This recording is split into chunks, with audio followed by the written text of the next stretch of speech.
Hi, this is Rishu and I welcome you to this platform जहां हम discuss कर रहे हैं अपनी साइंस की सीरीज सीटेट के लिए।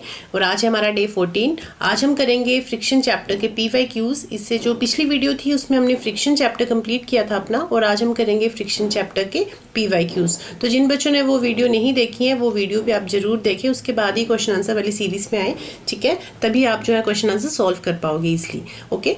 और एक और बात बता दूं आपको, ये जो हमारी वीडियोज हैं ये आपको मिलती हैं वीक में तीन दिन, Monday, Wednesday and Friday. Recorded form में ये वीडियो मिलती है, शाम को 5 बजे आपको मिल जाएगी, मंडे, वेंसडे और फ्राइडे। तो इससे पहले जितनी भी वीडियोस हुई हैं वो आप वीडियोस एक बार जरूर देखें, आपके लिए काफ़ी हेल्पफुल रहने वाली हैं ये वीडियोस, ओके। तो चलिए आज की क्लास स्टार्ट करते हैं हम। अगर आप चैनल पे नए हैं तो चैनल को सब्सक्राइब जरूर करें, और वीडियो अच्छी लगे तो वीडियो को लाइक शेयर जरूर करें। और ये जो नोट्स हैं आपको मिलेंगे मेरे टेलीग्राम चैनल RB कौशल अकेडमी पे, तो इस चैनल को आप ज्वाइन कर लीजिए। इसका लिंक मैं डिस्क्रिप्शन में दे दूँगी, ठीक है। चलिए, तो आज का हमारा टॉपिक है फ्रिक्शन के PYQs। बट PYQs करने से पहले थोड़ा सा मैं फ्रिक्शन का डिस्क्रिप्शन दे दूँ आपको, थोड़ा सा ब्रीफ कर लेते हैं कि क्या क्या हमने किया था फ्रिक्शन चैप्टर में, ठीक है। तो फ्रिक्शन क्या है एक्चुअली? फ्रिक्शन क्या होता है? एक अपोजिंग फोर्स है। फ्रिक्शन क्या है? एक अपोजिंग फोर्स है। अपोजिंग फोर्स, मान लीजिए ये कोई बॉक्स है and it is lying on the ground, ठीक है। ग्राउंड के सरफेस के ग्राउंड के कांटेक्ट में है, ठीक है। दोनों ही, ये बॉक्स भी और ये ग्राउंड भी, दोनों एक दूसरे के कांटेक्ट में है। तो जैसे हम इस बॉक्स को यहाँ से फोर्स लगाएंगे, पुश करेंगे, ठीक है। जैसे हम इस बॉक्स को यहाँ से पुश कर रहे हैं तो ये जो है इसके ऑपोजिट साइड में एक और फोर्स लग रही है जिसे हम कहते हैं फ्रिक्शन, ठीक है। तो फ्रिक्शन क्या है? एक अपोजिंग फोर्स है जो चीज़ों को मूव नहीं होने देती, चीज़ों को मूव करने में के रास्ते में रुकावट लाती है एक्चुअली, ठीक है। वो उसको ईजिली मूव नहीं करने देगी। तो यहाँ से जब हम फोर्स लगा रहे हैं और इस साइड से जो उसके ऑपोजिट साइड में फोर्स लग रही है, दिस इज कॉल्ड फ्रिक्शन। तो फ्रिक्शन के कुछ एडवांटेजेस भी हैं, कुछ डिसएडवांटेजेस भी हैं, तो वो अभी मैं बता देती हूँ आपको। और इसके अलावा फ्रिक्शन का कारण क्या है, फ्रिक्शन होता क्यों है? तो फ्रिक्शन का कॉज है जो सरफेस में इरेगुलरिटीज़ होती हैं। इरेगुलरिटीज़ होती हैं, कोई भी सरफेस है, कोई भी चीज़, कोई भी ऑब्जेक्ट है, वो हमें देखने में लगता है कि स्मूथ, बट इतना स्मूथ नहीं होता। मान लीजिए आपके पास कोई पेन है, आपको लगेगा पेन तो काफ़ी स्मूथ है, बट पेन इतना स्मूथ नहीं होता। हर ऑब्जेक्ट में, हर चीज़ में थोड़ी बहुत ही इम्प्योरिटीज़, थोड़ी बहुत ही इरेगुलरिटीज़ होती हैं। किसी में ज़्यादा होती हैं, किसी में कम होती हैं। तो जब ये वाला बॉक्स है, इस बॉक्स को हम यहाँ पे सरफेस में रखेंगे, जो हमें ये जो इम्प्योरिटीज़ है नेक्ड आई से नहीं दिखती, ठीक है, बट इम्प्योरिटीज़ प्रेजेंट होती हैं। तो जैसे ही हम बॉक्स को यहाँ पे रख रहे हैं ना, तो बॉक्स के नीचे भी कुछ इम्प्योरिटीज प्रेजेंट है। इस तरह से देखने में तो हमें लगता है कि नहीं प्लेन ही है, बट प्लेन नहीं होता ये। तो जैसे हम इसको यहाँ रखेंगे, ठीक है, तो इन दोनों के बीच में आपस में कॉन्टैक्ट बन रहा है, ठीक है। ये दोनों आपस में कॉन्टैक्ट में आ जाते हैं, दोनों एक दूसरे के साथ चिपक जाते हैं। ये जो, तो इस कॉन्टैक्ट जो आ रहा है, जितना सरफेस जितना ज़्यादा रफ होगा, ठीक है, उतनी ही मजबूत जो है इन दोनों की बॉन्डिंग होगी। जितना ज़्यादा जो ये सरफेस है स्मूथ होगा, इनकी बॉन्डिंग उतनी ही वीक होगी। इसमें बॉन्डिंग कैसी है? स्ट्रॉन्ग। और इसमें बॉन्डिंग कैसी है? वीक, ठीक है। जितना ज़्यादा रफ सरफेस है उतनी ही स्ट्रॉन्ग बॉन्डिंग होगी, जितनी ज़्यादा स्ट्रॉन्ग बॉन्डिंग होगी उतनी ही ज़्यादा फ्रिक्शन लगेगी। स्मूथ सरफेस पे फ्रिक्शन कम लगेगी, ठीक है। तो ये जो इरेगुलरिटीज़ हैं, इन्हीं की वजह से जो है फ्रिक्शन कोज करता है, ठीक है। फ्रिक्शन का कारण क्या है? इरेगुलरिटीज़। जितनी ज़्यादा इरेगुलरिटीज़ होंगी, जितनी ज़्यादा रफनेस होगी, उतनी ही ज़्यादा फ्रिक्शन होगी। जितनी कम इरेगुलरिटीज़ होंगी, सरफेस स्मूथ होगा, उतनी ही कम फ्रिक्शन लगेगी, ठीक है। तो फ्रिक्शन समझ आ गया, फ्रिक्शन के कोज समझ आ गए। एंड उसके अलावा फ्रिक्शन के टाइप्स, फ्रिक्शन के कुछ टाइप्स किए थे हमने। कौन कौन से टाइप किए थे? Static friction, sliding friction, sliding friction को हम काइनेटिक फ्रिक्शन भी कहते हैं, sliding friction. And third one is rolling friction. उसके अलावा रोलिंग फ्रिक्शन, उसके अलावा एक फोर्थ फ्रिक्शन है जो लिक्विड और एयर में लगता है, that is called fluid friction. जो पानी में या फिर हवा में, एयर में लगता है फ्रिक्शन, उसे हम कहते हैं फ्लूइड फ्रिक्शन। ये ऊपर वाले जो तीनों फ्रिक्शन है, ये सॉलिड ऑब्जेक्ट पे लग रहे हैं। सरफेस भी सॉलिड है और ऑब्जेक्ट भी सॉलिड है। बट जो फ्लूइड फ्रिक्शन है, इसमें क्या होगा? जो ऑब्जेक्ट है वो तो सॉलिड है, ऑब्जेक्ट तो सॉलिड है, बट जो सरफेस है उसमें वो क्या है? वाटर है या एयर है, ठीक है, वाटर या एयर होगा, ठीक है। उसमें एक सरफेस तो सॉलिड है, बट जो दूसरा सरफेस है वो या तो वाटर होगा या एयर होगा, ठीक है। तो वाटर या एयर में जो फ्रिक्शन लगता है उसे हम कहते हैं फ्लूइड फ्रिक्शन। अब स्टैटिक फ्रिक्शन क्या है? स्टैटिक फ्रिक्शन क्या होता है? जैसे मान लीजिए कोई बॉक्स है, इसको आप जब मूव करोगे, इतना ज़्यादा आप फोर्स लगा रहे हो but the box is not moving, box move नहीं कर रहा है। तो जब ये मूव नहीं कर रहा है, जब ये रेस्ट में है, इसमें मोशन नहीं हो रही है, नो मोशन, तो ये क्या है, इस टाइम जो फ्रिक्शन लग रही है इस पर, यहाँ से हम फोर्स लगाएंगे और ऑपोजिट साइड से जो फ्रिक्शन लग रही है, this is called static friction. ठीक है, ये क्या है, स्टैटिक फ्रिक्शन। जैसे ही स्टैटिक फ्रिक्शन अपने मैक्सिमम लेवल पे पहुंच जाएगी, ठीक है, मैक्सिमम लिमिट पे पहुंच जाएगी, तो उसको हम कहते हैं लिमिटिंग फ्रिक्शन। उसे हम क्या कहते हैं, लिमिटिंग फ्रिक्शन। स्टैटिक फ्रिक्शन जब मैक्सिमम पे पहुंच जाएगी और चीज़ जो है, हमारा जो ऑब्जेक्ट है, मूव करना स्टार्ट करेगा ही, मतलब अभी किया नहीं है बट करने ही वाला है, उस टाइम जो फ्रिक्शन लग रही है दैट इज लिमिटिंग फ्रिक्शन। तो स्टैटिक फ्रिक्शन और स्लाइडिंग फ्रिक्शन दोनों के बीच में एक और फ्रिक्शन लग रही है, this is called limiting friction. Okay, when static friction is at maximum. और जैसे ही इस बॉक्स स्टार्ट कर मूव करना स्टार्ट करेगा, तो जो सेकंड फ्रिक्शन है वो आ जाएगी, that is called sliding friction. ठीक है, तो एक बार जब स्लाइडिंग फ्रिक्शन स्टार्ट हो गया, जब ये बॉक्स स्लाइड करना स्टार्ट हो जाएगा, तो फिर ये ईजिली स्लाइड होता हुआ चला जाएगा। उसके बाद जो थर्ड फ्रिक्शन है दैट इज रोलिंग फ्रिक्शन। मान लीजिए अब ये बॉक्स है आपके पास, इसके नीचे आपने व्हील्स लगा दिए, ठीक है, व्हील्स लगा दिए, तो इसको स्लाइड करना, रोल करना और भी ज़्यादा इजी हो जाएगा as compare to sliding friction. ये स्लाइडिंग फ्रिक्शन से भी कम फ्रिक्शन है, छोटा फ्रिक्शन है, this is called rolling friction. और इसको मूव करवाना और ज़्यादा इजी हो जाएगा, क्योंकि फ्रिक्शन जो है, जो फ्रिक्शन लग रही है इस पर, वो कम फ्रिक्शन लग रही है। ठीक है, तो जो स्टैटिक फ्रिक्शन है वो ग्रेटर फ्रिक्शन होती है, सबसे ज़्यादा फ्रिक्शन स्टैटिक फ्रिक्शन में ही लग रही है, उससे कम स्लाइडिंग फ्रिक्शन में और उससे कम रोलिंग फ्रिक्शन में। तो ये क्वेश्चन आता है और आया हुआ है कई बार, तो ये आपको ध्यान रखनी है। इसकी जो सीरीज़ है, स्टैटिक फ्रिक्शन सबसे ज़्यादा, उससे कम स्लाइडिंग, उससे कम रोलिंग फ्रिक्शन। ठीक है, और फ्लूइड फ्रिक्शन कहाँ लगता है, जब वाटर और एयर में। और फ्लूइड फ्रिक्शन में आपको एक और चीज़ याद रखनी है कि फ्लूइड फ्रिक्शन को हम कैसे कम कर सकते हैं, through streamline body. Streamline body, that's why आपने देखा होगा जो हमारे एरोप्लेन्स हैं उनकी जो शेप है वो स्ट्रीमलाइन होती है। स्ट्रीमलाइन मीन्स इस तरह से आगे से। जो फिशेस हैं उनकी जो बॉडी है उस आगे से स्ट्रीमलाइन होती है, बर्ड्स की बॉडी आगे से स्ट्रीमलाइन होती है। तो स्ट्रीमलाइन बॉडी क्या करती है, फ्लूइड फ्रिक्शन को ओवरकम करने में हेल्प करती है। जो चीज़ जितनी ज़्यादा थिक होगी, जितनी ज़्यादा विस्कस होगी, विस्कस मतलब थिक होगी, जैसे फॉर एग्जांपल हनी है, तो हनी काफ़ी थिक है, विस्कस है एज़ कम्पेयर टू वाटर, तो हनी में जो फ्रिक्शन लगेगी वो ज़्यादा लगेगी as compare to water. Okay, तो ये टाइप्स ऑफ फ्रिक्शन किए थे, कुछ एडवांटेजेस किए थे हमने फ्रिक्शन के एडवांटेजेस यहीं बता देती हूँ। फ्रिक्शन के एडवांटेजेस किए थे हमने। क्या एडवांटेज है फ्रिक्शन का, कि हम जो सरफेस पे वॉक कर पा रहे हैं, रोड पे चल रहे हैं, ब्लैक बोर्ड पे लिख रहे हैं, अब नोटबुक पे लिख रहे हैं पेंसिल से या पेन से, सो ये हम क्यों कर पा रहे हैं, this is all because of friction. अगर फ्रिक्शन नहीं होता, रफनेस नहीं होती, तो हम जो है लिख ही नहीं पाते, हम चल ही नहीं पाते, या चलते रहते रुक ही नहीं पाते। ठीक है, तो ये कुछ एडवांटेजेस हैं फ्रिक्शन की, जो वॉकिंग में हेल्प कर रही है, हमें लिखने में हेल्प कर रही है, राइटिंग में हेल्प कर रही है। तो ये सारी चीज़ें क्या है, एडवांटेजेस है फ्रिक्शन की। उसी तरह एडवांटेजेस तो है फ्रिक्शन के, तो इसी तरह कुछ डिसएडवांटेजेस हैं फ्रिक्शन के। वो क्या है, loss of energy, loss of heat. जो हमारी मशीन्स हैं, जो इंडस्ट्रीज़ में आपने देखा होगा, जो मशीन्स हैं वो चलती रहती हैं 24 घंटे, तो क्या होता है, चलते चलते उनके जो मशीन पार्ट्स हैं उनके बीच में फ्रिक्शन आ जाती है, और उस फ्रिक्शन की वजह से उनके जो पार्ट्स हैं वो डैमेज हो जाते हैं, गर्म हो जाते हैं, जिसकी वजह से वो जो पार्ट है वो ख़राब हो जाएगा, फिर उसको हमें रिप्लेस करना पड़ेगा। तो loss of heat, loss of energy, ये सारे जो है कुछ डिसएडवांटेजेस भी हैं फ्रिक्शन के।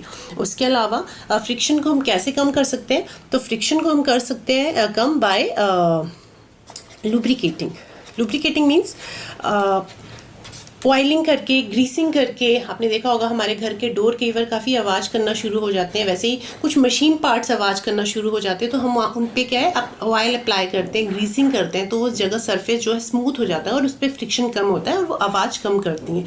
तो ग्रीसिंग करके हम कम कर सकते हैं, लुब्रिकेटिंग से कम कर सकते हैं फ्रिक्शन को। उसके अलावा by using wheels, by using ball bearings, machine parts होते हैं हमारे, इस तरह से मान लीजिए कोई दो मशीन पार्ट्स आपस में कॉन्टैक्ट में है, तो इनके बीच में अगर हम इस तरह से बॉल्स लगा देंगे, बॉल वेयरिंग्स जिनको हम कहते हैं, तो ये क्या करेगा, फ्रिक्शन को कम कर देगा, जिसकी वजह से मशीन पार्ट जो है लंबा चलेगा, जल्दी खराब नहीं होगा, जल्दी हीटअप नहीं होगा, जल्दी डैमेज नहीं होगा। तो इस तरह से हम फ्रिक्शन को कम भी कर सकते हैं। ठीक है, तो यही हमने फ्रिक्शन चैप्टर में डिस्कस किया था। वो वीडियोस आपने नहीं देखी हैं तो वो पिछली वीडियो सारी ही आप कंसीडर करना, ज़रूर देखना, काफ़ी हेल्पफुल रहेंगे आपके लिए, ठीक है। उसमें सारी चीज़ें हमने डिटेल में की हैं, जो भी टॉपिक हमने किया है डिटेल में किया है, और टॉपिक के साथ साथ फिर नेक्स्ट वीडियो में हमने उसके MCQs किए हैं, ठीक है, PYQs किए हैं। तो वैसे ही आज हम फ्रिक्शन चैप्टर हमारा कंप्लीट हो चुका है। अब मैंने फ्रिक्शन की आपको थोड़ा बहुत ब्रीफिंग बता दी है। अब हम इसके क्वेश्चन आंसर पे चलते हैं। टोटल 17 क्वेश्चन करेंगे हम, टोटल हम करेंगे 17 क्वेश्चन, ठीक है।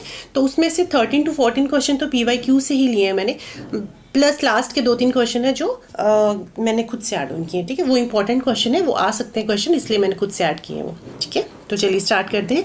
आज का फर्स्ट क्वेश्चन है, और मेरे आंसर बताने से पहले ही आप जो है आंसर फाइंड आउट करोगे। आप देखोगे एंड तक, आप अपना स्कोर देखो कि कितने क्वेश्चन जो है आप खुद से कर पा रहे हो, ठीक है। करने के बाद आप मुझे कमेंट करोगे कि किसके कितने मार्क्स आए हैं, ठीक है। आज आप मुझे बताओगे कि किसके आउट ऑफ 17 किस बच्चे के कितने मार्क्स आए हैं, कितने क्वेश्चन वो खुद से कर पाया है, आपको मेरी बताई हुई चीज़ें समझ भी आ रही हैं, नहीं आ रही हैं, कोई डाउट हो रहा है, तो आप मुझे कमेंट करके ज़रूर बताना, ठीक है।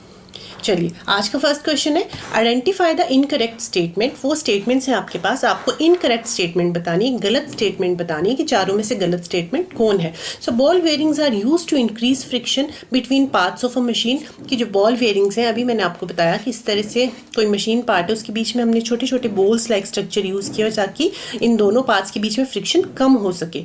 तो ये तो फ्रिक्शन को रिड्यूस करता है, फ्रिक्शन को क्या कर रहा है, रिड्यूस कर रहा है, फ्रिक्शन को डिक्रीज कर रहा है, इंक्रीज नहीं कर रहा है। तो इसमें लिखा है ball bearings are used to increase friction. तो पहली ही स्टेटमेंट जो है हमारी गलत होगी और हमें गलत ही स्टेटमेंट बतानी है, बट फिर भी हम बाकी की स्टेटमेंट्स भी रीड करेंगे। Second option is friction between two surfaces in contact can never be eliminated on earth. Yes, this is true. Option number C is rolling friction is less than sliding friction. आपको भी बताया ना मैंने कि static friction जो है सबसे बड़ा है, उसके बाद स्लाइडिंग फ्रिक्शन और उसके बाद रोलिंग फ्रिक्शन, ठीक है। तो ये क्वेश्चन क्या कह रहा है कि rolling friction is less than sliding friction. तो यस, रोलिंग फ्रिक्शन जो है लेस देन है स्लाइडिंग फ्रिक्शन के, this is also true. Option number D is the friction force on an object moving through a fluid depends upon it shape. कि fluid में जब कोई चीज़ flow कर रही है और कोई ऑब्जेक्ट मूव कर रहा है, चाहे वो वाटर है या एयर है, तो उसमें कोई ऑब्जेक्ट मूव कर रहा है तो इसकी शेप पे डिपेंड करता है कि कितनी फोर्स लगेगी। तो यस, दिस इज ट्रू। अगर कोई ऑब्जेक्ट इस तरह का रेक्टेंगुलर ऑब्जेक्ट है, वाटर में आप मूव कराओगे तो इसको मूव करने में ज़्यादा मुश्किल होगी, ज़्यादा प्रॉब्लम आएगी, इस पर ज़्यादा फ्रिक्शन लगेगी as compare to streamline body. जो फ्रिक्शन लगेगी इस तरह से साइड साइड से चली जाएगी, इस पर कम फ्रिक्शन लगेगी as compare to this rectangular box. तो यस, जो स्ट्रीमलाइन शेप है वो फ्रिक्शन को कम करने में हेल्प करती है, ठीक है। So option number D is also true. हमें बताना था कौन सा ट्रू नहीं है, कौन सा इनकरेक्ट है। तो फर्स्ट स्टेटमेंट है this is incorrect. Ball bearings are used to increase friction. Ball bearing increase नहीं करते, बॉल वेयरिंग क्या करते हैं, डिक्रीज करते हैं, ठीक है। ऑप्शन नंबर ए, बॉल वेयरिंग का उपयोग बढ़ाने के लिए नहीं किया जाता, मशीन के हिस्सों के बीच के घर्षण को कम करने के लिए किया जाता है। तो option number A is correct option, ठीक है। चलिए question number 2 is which of the following relation is true regarding magnitude of friction. देखिए क्वेश्चन आया हुआ है पेपर में कि आपको 3-4 स्टेटमेंट्स दे दी जाएंगी, आपसे ये पूछ रहा है कि चारों स्टेटमेंट में से कौन सी स्टेटमेंट ट्रू है regarding magnitude of friction. Magnitude क्या होता है एक्चुअली, मैग्नीट्यूड क्या डिफाइन कर रहा है, इट डिफाइन स्ट्रेंथ और साइज, ठीक है। ये मैग्नीट्यूड क्या डिफाइन कर रहा है, स्ट्रेंथ और साइज ऑफ फ्रिक्शन, ठीक है। स्ट्रेंथ और साइज ऑफ फ्रिक्शनल फोर्स ये डिफाइन कर रहा है मैग्नीट्यूड। तो ये पूछ रहे हैं मैग्नीट्यूड ऑफ फ्रिक्शन से रिलेटेड कौन सी जो 4 ऑप्शन, एक ऑप्शन है आपको वो सही है वो बताना है। तो अभी आपको बताया कि सबसे बड़ा फ्रिक्शन स्टैटिक फ्रिक्शन, उससे कम स्लाइडिंग फ्रिक्शन, उससे कम रोलिंग फ्रिक्शन, सबसे कम रोलिंग फ्रिक्शन, ठीक है। तो ये वाली स्टेटमेंट देख लीजिए कहाँ है, सीरीज कहाँ है, static is greater than sliding is greater than rolling। तो option number B, this is our true answer. Option number B, static, sliding और रोलिंग घर्षण, ठीक है, ये हमारा राइट ऑप्शन होगा। ऑप्शन नंबर 3 इज, और ये सारे क्वेश्चन PYQ से ही मैंने लिए हैं। फर्स्ट 13 क्वेश्चन जो है आपको PYQ से ही मिलने वाले हैं। नेक्स्ट के लास्ट के जो क्वेश्चन है वो मैंने खुद से ऐड ऑन किए हैं, ठीक है। तो साथ साथ करते जाइए कोशिश, खुद से सॉल्व करने की कोशिश कीजिए क्वेश्चन को। Third question is, in order to slide a huge box lying on the ground in her room, Reshma should apply a force which is greater than which of the following force. Reshma एक लड़की है, उसके room में एक heavy सा box पड़ा हुआ है, ठीक है, बहुत हैवी है ये बॉक्स। तो उस बॉक्स को जब वो पुश कर रही है, फोर्स लगा रही है, तो वो कितनी फोर्स लगाए कि वो जो फोर्स है किस फोर्स से ज़्यादा होनी चाहिए तभी वो बॉक्स मूव करेगा। ठीक है, तो हमें पता है कि ये जो बॉक्स है इसके अपोजिंग फोर्स में, अपोजिंग साइड में एक फोर्स लग रही है जिसे क्या कह रहे हैं, फ्रिक्शनल फोर्स। ठीक है, फ्रिक्शनल फोर्स लग रही है। फ्रिक्शनल फोर्स हमने पढ़ी है, अभी हमने टाइप्स पढ़ी, स्टैटिक, स्लाइडिंग, रोलिंग। ठीक है, तो ये जो बॉक्स है पूछ रहा है कि रेशमा इस बॉक्स पे कितना फोर्स लगाए, जो फोर्स किससे ज़्यादा होनी चाहिए, किससे ज़्यादा होगी तभी ये फोर्स मूव करेगा, सॉरी ये तभी ये बॉक्स मूव करेगा। तो ये जो फोर्स है हमने देखा था कि जब हम बॉक्स को मूव कर रहे हैं बट ये मूव नहीं हो रहा है, तो हमें यहाँ से जो फ्रिक्शन लग रही है, जब ये मूव नहीं कर रहा है, मोशन में नहीं है, तो कौन सी फ्रिक्शन लगती है, जब मोशन में नहीं हो कोई ऑब्जेक्ट, स्टैटिक फ्रिक्शन लगती है। स्टैटिक फ्रिक्शन एक्ट कर रही है इस टाइम क्योंकि ये बॉक्स मूव नहीं कर रहा है। जैसे ही मूव करना स्टार्ट हो जाएगा तो सेकंड फोर्थ जो दूसरी फ्रिक्शन है वो जो है अपना रोल प्ले करेगी, दैट इज स्लाइडिंग फ्रिक्शन, और उसे काइनेटिक फ्रिक्शन भी कहते हैं। बट जब तक कोई ऑब्जेक्ट रेस्ट पे है तो इस पर जो फ्रिक्शन लग रही है दैट इज स्टैटिक फ्रिक्शन। तो मान लीजिए यहाँ से ये 5 न्यूटन का फोर्स लगा रही है और यहाँ से जितना फोर्स ये लगाएगी ना इस साइड से, उतनी ही स्टैटिक फ्रिक्शन भी फोर्स लगाएगी। तो मान लीजिए 5 न्यूटन यहाँ से फोर्स लग रहा है और तो 5 न्यूटन यहाँ से लग रहा है। ठीक है, तो इसलिए दैट्स वाई जो ऑब्जेक्ट है मूव नहीं कर रहा। मान लीजिए स्टैटिक फ्रिक्शन है 5 न्यूटन की, तो हमें 5 न्यूटन से ज़्यादा फोर्स लगानी पड़ेगी। मान लीजिए इसने 6 न्यूटन की फोर्स लगाई, तब ये क्या है, बॉक्स मूव करना स्टार्ट हो जाएगा। ठीक है, तो किससे ज़्यादा फोर्स लगानी होगी तभी ये बॉक्स मूव करेगा, यही पूछा है। स्टैटिक फ्रिक्शन से ज़्यादा, ग्रेविटेशन फोर्स से ज़्यादा, या नॉर्मल फोर्स से ज़्यादा फोर्स लगाए, या मस्कुलर फोर्स लगाए तब ये मूव करेगा। तो कौन सी फोर्स, किस फोर्स से ज़्यादा फोर्स लगाएगी तो वो मूव करेगा, स्टैटिक फ्रिक्शन से ज़्यादा फोर्स लगाएगी तभी वो ऑब्जेक्ट जो है मूव करेगा। ठीक है, आई होप ये क्वेश्चन आपको समझ आया होगा। Question number 4 is Samir rolls his marble on 3 different surfaces spread out on floor, taut cellophane sheet, carpet and newspaper. The force of friction acting on the marble in increasing order is. Sameer एक लड़का है, वो अपनी marbles को role कर रहा है 3 objects पे, 3 चीज़ें हैं, 3 डिफरेंट सरफेस हैं उसके पास, 3 डिफरेंट सरफेस पे वो मार्बल्स को रोल कर रहा है। तो हमें ये बताना है कि किस पे कितना फ्रिक्शन लग रहा है, किस पे कम फ्रिक्शन लगेगा, किस पे ज़्यादा फ्रिक्शन लगेगा, इंक्रीजिंग ऑर्डर में इन चीज़ों को हमें लगाना है। ठीक है, तो देखिए क्या क्या है, टॉट सेलोफेन शीट, कारपेट और न्यूज़पेपर। तो ये 3 चीज़ें हैं हमारे पास, 1, 2 and 3। अब तीनों चीज़ों में से किस में जो है सबसे कम फ्रिक्शन, इंक्रीजिंग ऑर्डर में बताना है ना, छोटे से बड़े में जाना है, कम से ज़्यादा की ओर जाना है हमें। तो सबसे कम फ्रिक्शन किस पे लगेगा, देखो सेलोफेन शीट पे लगेगा, कारपेट पे लगेगा। जो चीज़ जितनी ज़्यादा स्मूथ होगी उस पर उतना ही कम फ्रिक्शन लगता है, आपको बताई थी ये चीज़। ठीक है, तो जो चीज़ जितनी हार्ड है, जितनी रफ है, उस पर उतना ही ज़्यादा फ्रिक्शन लगेगा। तो हमें सबसे कम से स्टार्ट करना है। तो न्यूज़पेपर और सेलोफेन शीट में देखा जाए तो न्यूज़पेपर जो है उस पर कम फ्रिक्शन लगेगा। सबसे कम फ्रिक्शन किस पे लगेगा, सॉरी कम फ्रिक्शन किस पे लग रहा है, सेलोफेन शीट पे कम लग रहा है। सबसे कम बताना ना, तो सेलोफेन शीट पे सबसे कम फ्रिक्शन लगेगा। उसके बाद किस पे है, कौन सी चीज़ जिस पे कम फ्रिक्शन लगेगा, उसके बाद फ्रिक्शन लगेगा हमारे न्यूज़पेपर पे शीट से कम फ्रिक्शन लगेगा। उसके बाद सबसे ज़्यादा फ्रिक्शन जो लग रहा है वो किस पे लग रहा है, वो लग रहा है हमारे कारपेट पे। जो हमारा कारपेट है उसका सरफेस रफ होता है एज़ कम्पेयर टू न्यूज़पेपर और शीट, सेलोफेन शीट। तो सबसे ज़्यादा जो फ्रिक्शन है वो लगेगा कारपेट पे। तो हमें ये जो है इंक्रीजिंग ऑर्डर में लगाना है। तो सबसे कम सेलोफेन शीट पे, उससे कम न्यूज़पेपर, उससे ज़्यादा न्यूज़पेपर पे और उससे ज़्यादा कारपेट पे। तो हमें इसी सीरीज़ में अरेंज करनी, कम से ज़्यादा की और इंक्रीजिंग ऑर्डर में अरेंज करना है। तो देख लीजिए कौन सा ऑप्शन सही होगा हमारा, cellophane sheet, newspaper and carpet. Option number C is our right answer. सबसे कम किस पे फ्रिक्शन लग रहा है, सेलोफेन शीट पे, उससे कम न्यूज़पेपर पे और सबसे ज़्यादा कारपेट पे लगेगा फ्रिक्शन। ठीक है, option number C is our right option. Question number 5 is which of the following is incorrect about friction. फिर से 4 स्टेटमेंट्स है, चारों में से कौन सी स्टेटमेंट इनकरेक्ट है आपको यही बताना है। So the first option is sliding friction is slightly less then the static friction. जो स्लाइडिंग फ्रिक्शन है वो लेस है स्टैटिक फ्रिक्शन के। ये मैं बार बार आपको बता रही हूँ और ये क्वेश्चन बार बार आ रहा है। स्टैटिक सबसे ज़्यादा होगी, स्लाइडिंग उससे कम होगी एंड रोलिंग उससे कम होगी। ठीक है, तो सबसे ज़्यादा फ्रिक्शन स्टैटिक पे, फिर स्लाइडिंग पे, फिर रोलिंग पे। The question is saying the sliding friction is slightly less than static friction. Yes, sliding friction is less than static friction. So ये ऑप्शन तो ट्रू है, हमें गलत बताना है, इनकरेक्ट बताना। Rolling friction is less than sliding friction. Rolling friction is less than sliding friction. Yes, this is also true. Option number C is the frictional force is independent of the shape of the object in any fluid.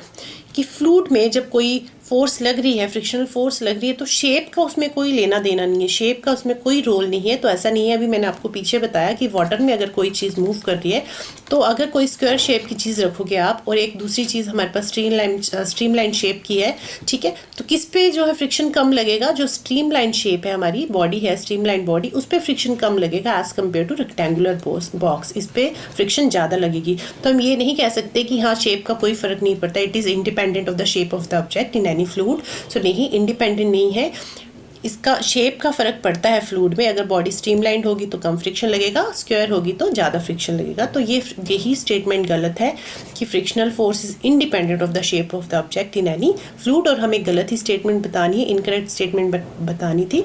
Option C जो है this is incorrect statement, ठीक है। Option D भी देख लेते हैं। The friction force act on both surfaces in contact. Friction force तभी act करेगी जब दो चीज़ें आपस में कांटेक्ट में है। तो this is also true. Friction तभी रोल प्ले करेगी दोनों चीज़ें आपस में कांटेक्ट में होंगी, ठीक है। सो दिस इज ऑल्सो ट्रू। हमारा राइट ऑप्शन है ऑप्शन नंबर सी। घर्षण बल किसी भी तरल पदार्थ में वस्तु के आकार से स्वतंत्र होता है। ये गलत है, ये सही नहीं है, ठीक है, और गलत ही हमारा आंसर है। Question number 6 is consider the following surfaces. 4 surface है हमारे पास, surface 1, surface 2, surface 3, surface 4। First surface is wet with water marble floor. First surface जो है वेट है, मार्बल फ्लोर है और गीला है।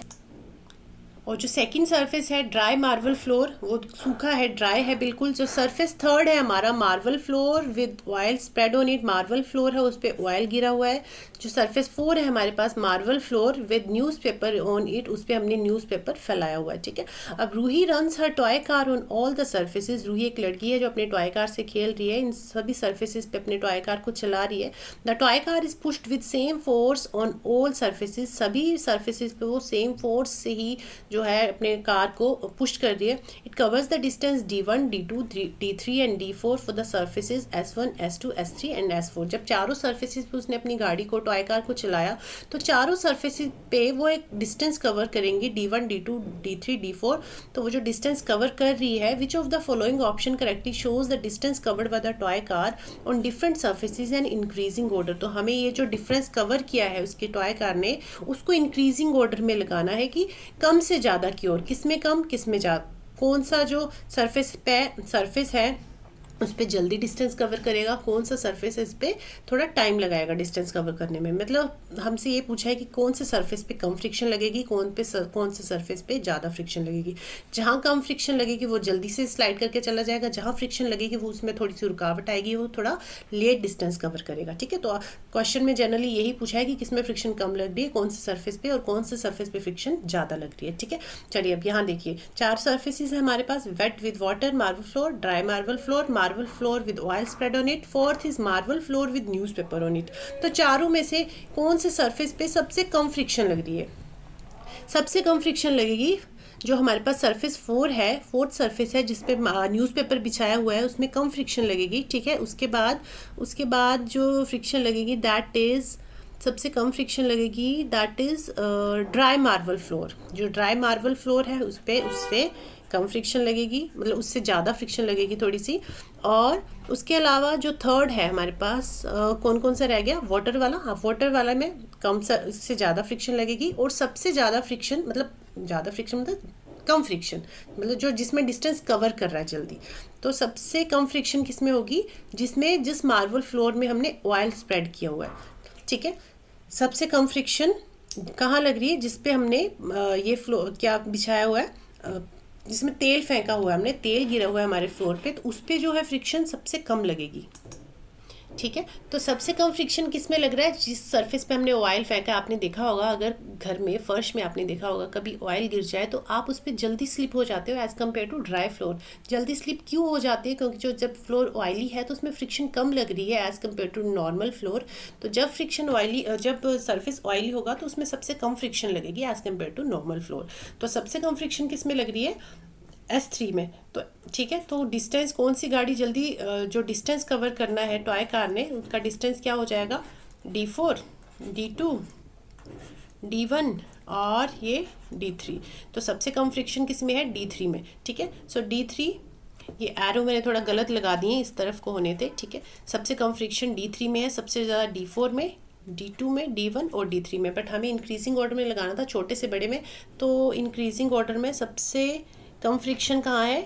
सबसे कम है D3 में, उससे कम फ्रिक्शन है D1 में, उससे कम है D2, उससे कम है D4 में, ठीक है। तो सबसे कम फ्रिक्शन जो लग रही है वो कहाँ लग रही है? ऑयली, सब जो फ्लोर ऑयली है उसमें सबसे कम फ्रिक्शन लगेगी, ठीक है।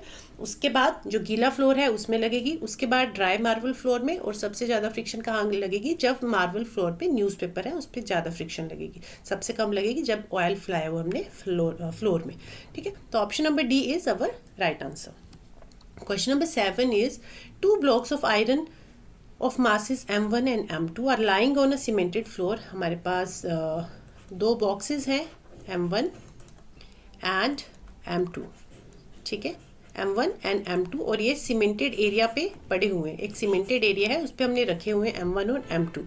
तो question is asking if M1 is greater then M2, अगर M1 जो है बड़ा है, ज़्यादा मास है उसका, अगर M2 के कंपैरिजन इसका मास ज़्यादा है, मान लीजिए M1 का मास ज़्यादा है एज कम्पेयर टू M2, तो क्या होगा? M1 is, option number A is M1 is experience greater force of friction than M2, या option B M1 is experience less force of friction than M2, या फिर option C both M1 and M2 are experience equal friction, या फिर option D friction acting in M1 and M2 is 0। तो आपको क्या लगता है कौन सा ऑप्शन सही है? ऑप्शन नंबर डी जो है this is our right answer, क्योंकि द ऑब्जेक्ट जो मास है, जो ये ऑब्जेक्ट्स हैं हमारे पास M1 और M2, ये मूव नहीं कर रहे हैं, ठीक है। मास तो M1 का ज़्यादा है बट ये मूव नहीं कर रहे हैं। अगर इसमें ये लिखा होता कि हाँ वी आर मूविंग, ठीक है, अगर मूव हो रहे होते कि कौन, हमसे पूछता कौन से जो मास ऑब्जेक्ट है उसको हम जल्दी मूव कराएंगे, M1 या M2, या फ्रिक्शन किस में ज़्यादा लग रही है M1 या M2, ग्रेटर फ्रिक्शन किस में है M1 या M2, तो हम ये कहते हैं कि M1 में ग्रेटर फ्रिक्शन है एज कम्पेयर टू M2।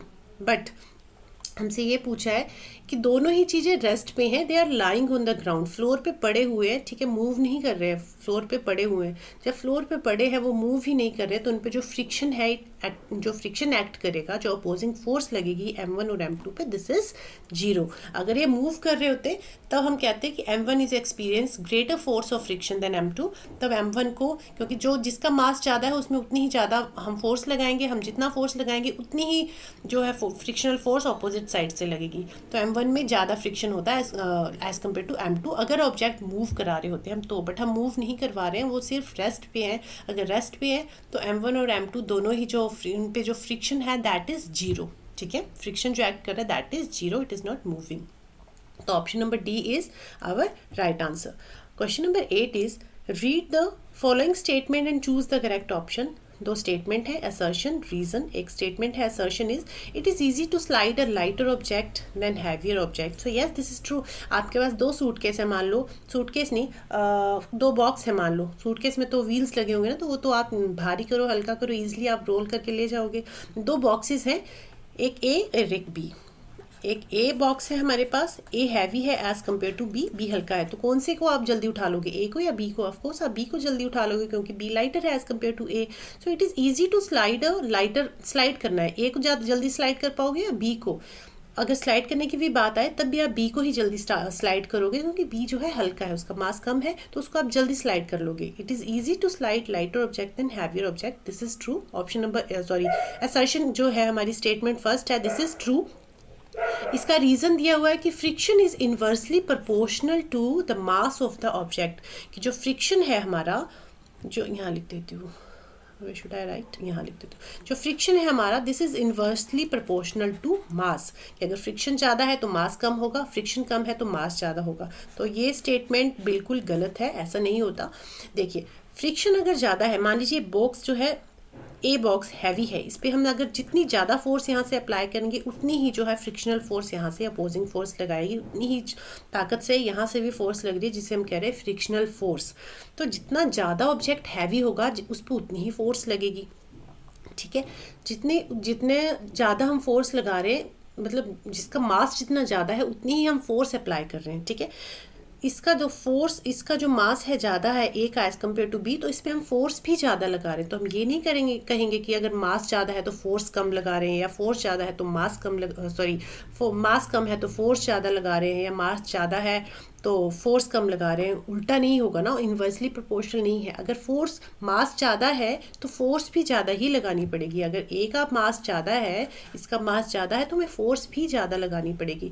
तो जो फोर्स है this is directly proportional to mass, it is not inversely proportional to mass. ठीक है, तो ऑप्शन नंबर कौन सा सही होगा? जो रीज़न है हमारा दिस इज़ रॉन्ग, ये गलत है, सही नहीं है। It is inversely proportional to mass of the object नहीं है। फ्रिक्शन जो है directly proportional to mass of the object है। सो रीज़न जो है this is wrong.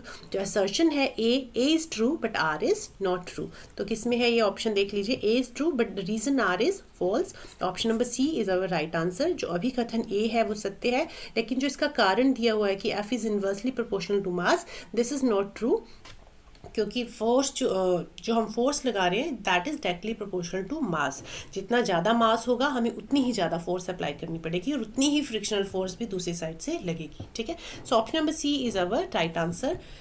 Question number 9 is read the following statement and choose the correct option. फिर से assertion reason वाले question. Assertion is we often see the small children are easily able to pull a suitcase fitted with wheels. कि बच्चे जो है suitcase को easily पुल कर सकते हैं क्योंकि उसमें व्हील्स लगे होते हैं। So yes this is true and the reason is the rolling of wheel is not able to reduce friction. की जो व्हील्स की जो सूटकेस के व्हील्स लगे हुए हैं वो क्या कर रहा है, फ्रिक्शन कम नहीं कर रहा है। सो दिस इज़ नॉट ट्रू, वो तो फ्रिक्शन कम कर रहा है ना, दैट्स वाई जो बच्चे हैं उसको ईजिली कैरी करके ले जा रहे हैं।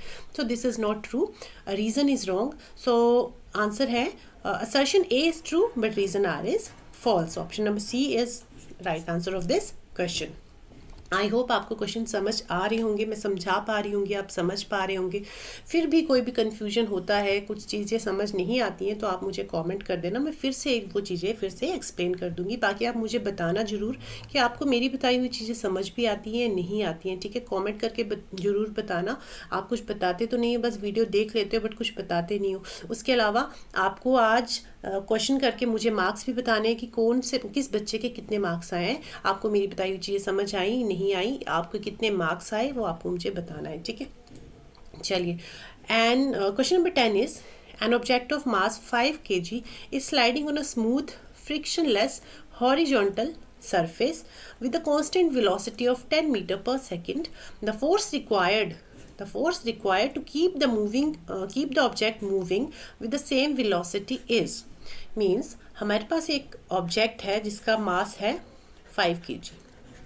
ठीक है, अब ये कह रहा है कि it is sliding on a smooth frictionless surface. कोई फ्रिक्शनलेस सरफेस है उस पर स्लाइड कर रहा है। फ्रिक्शनलेस सरफेस है मतलब फ्रिक्शन है ही नहीं, फ्रिक्शन इज जीरो। फ्रिक्शनलेस मतलब फ्रिक्शन लेस सरफेस, फ्रिक्शन जो है that is friction is zero, क्योंकि फ्रिक्शन लेस बोल दिया ना उसने। फ्रिक्शन लेस है कि फ्रिक्शन लग ही नहीं रही है, फ्रिक्शन लग नहीं रही है मतलब फ्रिक्शन क्या है, जीरो है। ठीक है, with a constant velocity of 10 metre per second. 10 metre per second की वेलोसिटी से ये जो ऑब्जेक्ट है ये मूव कर रहा है। तो हमसे पूछा है कि हम उस पर कितनी फोर्स अप्लाई करें कि ये जो ऑब्जेक्ट है ये मूव करता रहे सेम इसी वेलोसिटी से, 10 मीटर पर सेकंड की वेलोसिटी से, वो सेम स्पीड से सेम वेलोसिटी से वो मूव करता रहे, वो रुके ना। तो हमें कितनी फोर्स लगानी होगी, हम कितनी फोर्स लगाएं यहाँ से? तो हम कितनी फोर्स लगाएंगे? हम लगाएंगे जीरो फोर्स लगाएंगे। क्योंकि वाई? क्योंकि जो सरफेस है ना ऑलरेडी फ्रिक्शनलेस सरफेस है। फ्रिक्शनलेस सरफेस है, उस पर तो फोर्स लगाने की ज़रूरत ही नहीं है, वो तो चल ही जा रहा है उस पर फोर्स ऑलरेडी वो मूव कर रहा है। ठीक है, ऑलरेडी मूवमेंट में ही है, उस पर फोर्स लगाने की ज़रूरत नहीं है क्योंकि सरफेस क्या है, फ्रिक्शनलेस है। अगर फ्रिक्शन जीरो लग रही है तो हम कितनी फोर्स लगाएंगे? फोर्स भी जीरो ही लगाएंगे क्योंकि उस पर फोर्स लगाने की ज़रूरत ही नहीं है। क्यों ज़रूरत नहीं है? क्योंकि जो सरफेस है वो फ्रिक्शनलेस सरफेस है, उस पर फ्रिक्शन लग ही नहीं रही है। तो इसका जो राइट आंसर होगा कितनी फोर्स लगाएंगे? 0 न्यूटन फोर्स लगाएंगे। और न्यूटन आपको पता है फोर्स के यूनिट होते हैं। ठीक है, कितनी? 0 newton. So this is 0 newton. I hope ये क्वेश्चन आपको समझ आया होगा। Question number 11, why are the sole of the shoes threaded? जो शूज़ होते हैं हमारे, आपने देखा होगा हमारे शूज़ में इस तरह से थ्रेडेड होते हैं, इस तरह से ऊबड़ खाबड़ सा बना होता है, इस तरह से। ठीक है, रफ होते हैं शूज़ नीचे से। ऐसा क्यों होता है? जो रेसर होते हैं उनके भी आपने शूज़ देखा होगा, स्पाइक्स बने होते हैं, क्यों बने होते हैं इस तरह से? रफ सरफेस क्यों होता है हमारे शूज़ का? वो इसलिए होता है ताकि जब हम सरफेस पे वॉक करें तो हमारा जो शूज़ है, हमारे जो शूज़ हैं वो स्लिप ना हो। वो जो शूज़ है ग्राउंड के साथ अपनी पकड़ बनाए रखे, अपना बॉन्ड मजबूत बना ले सरफेस के साथ, ताकि जो है हम स्लिप ना कर जाएं। आपने देखा होगा जो बनाना है, बनाना का सरफेस कैसा होता है? स्मूथ होता है। इसीलिए जब बनाना पे हमारा पैर गलती से कभी कभार अगर आ जाए बनाना पील पे, तो हम क्या करते हैं? स्लिप हो जाते हैं। ठीक है, वो क्यों हो जाते हैं स्लिप? क्योंकि बनाना में फ्रिक्शन बहुत कम है। दैट्स वाई जो शूज़ है, शूज़ के नीचे हम इस तरह से स्पाइक्स, इस तरह थ्रेडेड बनाते हैं, इरेगुलरिटीज़ बनाते हैं, ताकि क्या हो, ये जो शूज़ है ग्राउंड के साथ, सरफेस के साथ कॉन्टैक्ट में आ जाए और हम स्लिप ना करें। ठीक है, इसीलिए आपने देखा है कुछ टाइम बाद जब वो शूज़ है, अगर 5-6 महीने आपने एक ही शूज़ कंटिन्यू पहन रहे हो, तो वो शूज़ जो है ना नीचे से प्लेन हो जाता है। नीचे से उसका सरफेस जब प्लेन हो जाता है तो शूज़ जो है स्लिप करना स्टार्ट हो जाता है। वो स्लिप क्यों करता है? क्योंकि जब उस टाइम शूज़ और सरफेस के बीच में स्मूथनेस, जो शूज़ है वो स्मूथ हो जाता है और ये जो है बॉन्ड नहीं बना पाता सरफेस के साथ, जिसकी वजह से हमारा जो पाँव है वो बार बार हमारा शूज़ जो है स्लिप होता है। ठीक है, तो शूज़ थ्रेडेड क्यों होता है? टू इंक्रीज द फ्रिक्शन को बढ़ाने के लिए, ताकि हम ईजिली जो है वॉक कर पाएँ सरफेस पे। ठीक है, तो सोल ऑफ द शूज़ क्यों लगाते हैं? Why are the sole of the shoes threaded क्यों होते हैं? उबड़ खाबड़ क्यों होते हैं? रेगुलरिटीज़ क्यों होती हैं? ताकि वो फ्रिक्शन को टू डिक्रीज फ्रिक्शन, ताकि वो फ्रिक्शन को कम कर सके, ताकि वो फ्रिक्शन को इंक्रीज कर सके, to increase the life of the shoes, या to give the shoes more protection. तो फ्रिक्शन को बढ़ाने के लिए, फ्रिक्शन को इंक्रीज करने के लिए ही हम ये जो सोल है, थ्रेडेड जो सोल है, शूज़ के नीचे जो सरफेस होता है उबड़ खाबड़ सा बनाते हैं, ताकि जो फ्रिक्शन है वो इंक्रीज हो पाए। फ्रिक्शन इंक्रीज होगा तभी हम इजिली वॉक कर पाएंगे सरफेस पे। ठीक है, तो ये शूज़ थ्रेडेड क्यों होते हैं? To increase the friction, to increase the friction. Option number B. चलिए next question number 12.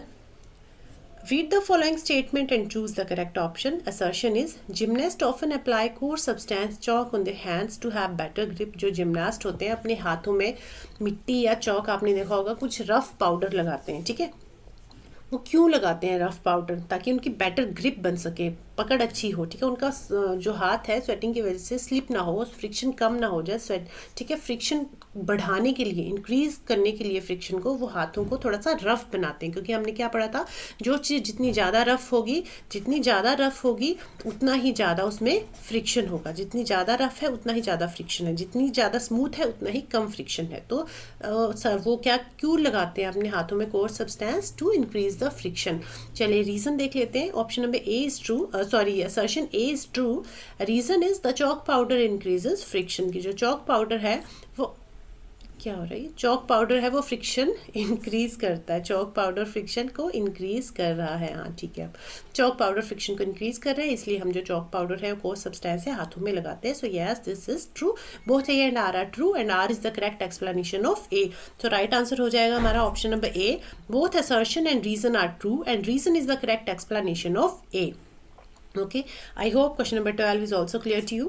Question number 13 is, read the following statement and choose the correct option. Again, assertion, reason.